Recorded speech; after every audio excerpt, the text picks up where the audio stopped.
The entire YPF is worth $13 billion, so selling 51% from that point of view, if I negotiate, I don't think so. The state is not going to sell the YPF shares. The judge tells the Argentine state, they don't want to pay my ruling of $16 billion. Well, sell the YPF shares and then pay. There you have the money to pay. The problem is what Kisilov just said. He acknowledges, right, that the company's bylaws are violated, and well, it's a company that's listed on the stock exchange, listed in New York.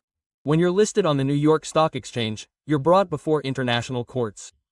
This is something absolutely logical that happens all over the world when laws are violated, and now you have to pay for it. This ends badly. What do you think should be done? Negotiate. Negotiate and pay. Of course, because if you don't negotiate, there's already a second instance ruling in favor of the Barford Fund, this one that says they're funds, and they are not shareholders of the company. They have the lawsuit, it doesn't matter, but they have a right. As long as there is no ruling, there is a possibility of negotiating and saying, look, aren't you sure that this ruling will come out? And you can negotiate a much smaller amount. Why doesn't the government want to negotiate? Judicially, it makes sense. Well, if I negotiate and pay, someone is going to come and say, I'm going to sue you for having paid without a final ruling. If there is an agreement, the judge in charge has to validate that agreement. It is approved. Yes, but it is not going to happen because the government is not going to negotiate. My law has already said that it will be rejected. I believe that we are not going to negotiate, because no official is going to want to put his head on the chopping block and say, you are paying something that is not right. We are going to sue you and I can.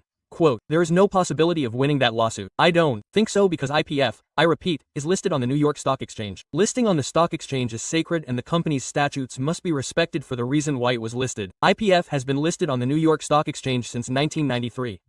If we don't like the American justice system meddling in an Argentine company, we should take it off the stock exchange. But hey, it's too late now, right? Why is this situation so serious for Argentina? In 2 years, they're going to tell you, you're not paying. Done. The next payment you want to make to foreign bondholders, we're going to seize it.